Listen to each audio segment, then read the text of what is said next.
అంటే ప్రశ్న అడిగేవాళ్ళు, వేణుస్వామిని క్రిటిసైజ్ చేసేవాళ్ళు, వేణుస్వామిని ట్రోల్ చేసేవాళ్ళు ఏ స్థాయికి దిగజారిపోయినారు అనేది అర్థమవుతా ఉంది.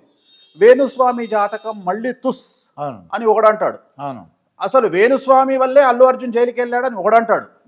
నాకు ఆశ్చర్యకరమైన విషయం ఏంటంటే అసలు ఆంధ్రప్రదేశ్లో జగన్మోహన్ రెడ్డికి ఉన్నటువంటి గ్రాఫ్ పడిపోవడానికి ప్రధానమైనటువంటి కారణం ఏమిటి? చంద్రబాబు నాయుడుని జైలుకు పంపించడం. అదే చంద్రబాబు నాయుడు గ్రాఫ్ ఎప్పుడు పెరిగింది? చంద్రబాబు నాయుడు జైలుకు పోయి వచ్చిన తర్వాత. అవునండి. అంటే చంద్రబాబు నాయుడు జైలుకు పోతే రాజయోగం లేదా చంద్రబాబు నాయుడుకు? బ్రహ్మాండంగా వచ్చింది కదా రాజయోగం. మరి అప్పుడు వీళ్ళను దేనితో, అప్పుడు వీళ్ళందరినీ దేనితో పోల్చాలంటారా? ఇంకేంటి వాళ్ళే అర్థం చేసుకుంటారు. అది ఇప్పుడు చంద్రబాబు నాయుడు జైలుకు పోయిన తర్వాత ఏం జరిగింది? ఆయన సీఎం అయ్యారండి. ఓకే. రేవంత్ రెడ్డి జైలుకు పోయి వచ్చిన తర్వాత ఏమైంది? ఆయన కూడా సీఎం అయ్యారు. ఓకే. జగన్మోహన్ రెడ్డి జైలుకు పోయి వచ్చిన తర్వాత ఏమైంది? ఆయన కూడా సీఎం అయ్యారండి. మార్చి లోపు కేటీఆర్ జైలుకు పోయి వచ్చిన తర్వాత ఏమైతుంది? ఆయన కూడా సీఎం అవుతాడు. సీఎం అవుతారు. అంటే ఈ జనరేషన్ లో, కలియుగంలో, ప్రత్యేకించి తెలుగు రాష్ట్రాలలో ఎవరైతే కసి మీద ఉంటాడో వాళ్ళు జైలుకు పోయి వచ్చిన తర్వాత సీఎంలు అవుతారు అని ప్రాక్టికల్ గా మన సమాజము, మన ప్రస్తుత ధర్మము చెబుతోంది. ఓకే. దీనికి వేణుస్వామి జాతకాలు అవసరం లేదు, రాజయోగాలు అవసరం లేదు. మనకు ఒక సామెత ఉంది ప్రపంచంలో, భారతదేశానికి సంబంధించిన సామెత ఏమిటంటే పిల్లినైనా సరే రూమ్ లో వేసి కొడితే పులి అవుతుంది అని ఒక సామెత. అవునండి. సో ఇప్పుడు అల్లు అర్జును పుష్ప అనే సినిమాలో సీఎం ఎవరి కోసం మార్చినాడు?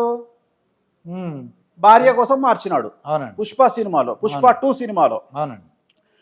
మరి ఇప్పుడు కూడా అల్లు అర్జున్ జైలుకు పోయి, నేను నిన్న టెన్షన్ పడ్డా, నిన్నంతా టెన్షన్ పడ్డా. రాజయోగం అన్నాము. నేను రాజయోగం అన్నా, కొంపదీసి అల్లు అర్జున్ జైలుకు పోడా ఏంటి?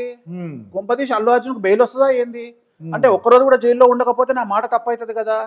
అంటే నా ఉద్దేశం ఏంటంటే జైల్లో ఉంటే కానీ రాజయోగం రాదు.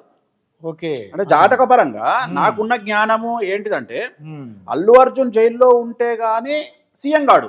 ఓకే. అరే ఇదేంది, నేనేమో రాజయోగం అని చెప్పినా బెయిల్ వచ్చేస్తుంది అని నాకు టెన్షన్ రాత్రి 10 వరకు. అంటే నేను చెప్పింది జరగదని కాదు, అల్లు అర్జున్కు రాజయోగం లేదో అని నా బాధ. కానీ సడన్ గా రాత్రి 11 క్లారిఫై అయింది, ఈ రోజు అల్లు అర్జున్ జైల్లో ఉంటున్నాడు. అమ్మా వెంకటేశ్వర స్వామి వారికి దండం పెట్టుకున్నా. స్వామి అయితే ఖచ్చితంగా రాబోయే కాలంలో అల్లు అర్జున్ గారు పార్టీ పెడతారు, ఒక రాష్ట్రానికి సీఎం అవుతారు. ఏ రాష్ట్రము అనేది తర్వాత విషయం, ఒక రాష్ట్రానికి సీఎం అవుతారు. సో నేను చెప్పింది జరుగుతుంది. సో రాజయోగం అంటే జైలుకు పోతే రాజయోగం కాదు అన్నాడంటే వాడికి భారతదేశంలో ఉండే అర్హత లేదు, మనిషిని అని చెప్పుకోవడానికి అర్హత లేదు. కారణం ఏంటి అంటే ఇప్పుడు పాలించేటువంటి భారతదేశంలో హోమ్ మినిస్టర్ జైలుకు పోయి వచ్చినాడు, ఇంతకుముందు కేంద్ర హోమ్ మినిస్టర్ జైలుకు పోయి వచ్చినాడు, అలాగే చాలా మంది రాష్ట్రాల ముఖ్యమంత్రులు జైలుకు పోయి వచ్చినారు. పోయి వచ్చిన తర్వాత కూడా ముఖ్యమంత్రి పీఠంలో కూర్చొని ఉన్నారు. సో రాజయోగం అనేది జైలుకు పోవడం వల్ల ఏదో కొంపలు మునిగిపోవు. పుష్ప సినిమాని ఆపుదాం అనుకుంటే ఇవాళ 1500 కోట్ల చెరువులో ఉంది 1 వీక్ లో Pushpa cinema. Is a pan India star. నిన్న జరిగిన ఇన్సిడెంట్ తోని దేశం యావత్తు నేషనల్ మీడియా కోడై కూసింది, ఆయన గురించి ప్రచారం చేసింది. సో అది చాలు ఆయనకు. సో ఆయనకు రాజయోగం ఉందా లేదా, వేణుస్వామి జాతకాలు తుస్సా పస్సా అనేది ఆగస్టు నుండి జరుగుతున్నటువంటి విషయాలను అర్థం చేసుకుంటే అర్థమవుతుంది. అసలు ఆగస్టు నుండి ఏం జరుగుతుంది సినిమా ఇండస్ట్రీలో? ఫస్ట్ ఆగస్టు నుండి కన్వెన్షన్ కూలగొట్టడం నుండి స్టార్ట్ అయిన సమస్య, ఆర్జీవీతో మొదలైన సమస్య, మంచు ఫ్యామిలీతో మొదలైన సమస్య, అల్లు అర్జున్తో మొదలైన సమస్య. అసలు ఏమైంది తెలుగు సినిమా ఇండస్ట్రీకి? అసలు ఏమైంది అనే ఆలోచన చెయ్యకుండా ఏదేదో మాట్లాడుతున్నారు. ఆలోచన చేయాల్సింది ఎందుకు ఆగస్టు నుండి, మనం వేణుస్వామిని గెలికినప్పటి నుండి ఎందుకు సినిమా ఇండస్ట్రీలో డిస్టర్బెన్స్ స్టార్ట్ అయింది? రేపు మార్చి నుండి 2025 మార్చి నుండి మళ్ళీ ఏదో రాజకీయంగా పెను సంచలనాలు నమోదు కాబోతున్నాయి. అసలు ఎందుకు జరుగుతున్నాయి? ఇది కదా ఆలోచన చేయాల్సింది. నేను ఒకటే మాట అన్నా, 2 తెలుగు రాష్ట్రాలలో పక్కన పెడితే తెలుగు చిత్ర పరిశ్రమ గింగిరాలు తిరుగుతుంది అని నేను ఒక ఇంటర్వ్యూలో చెప్పాను.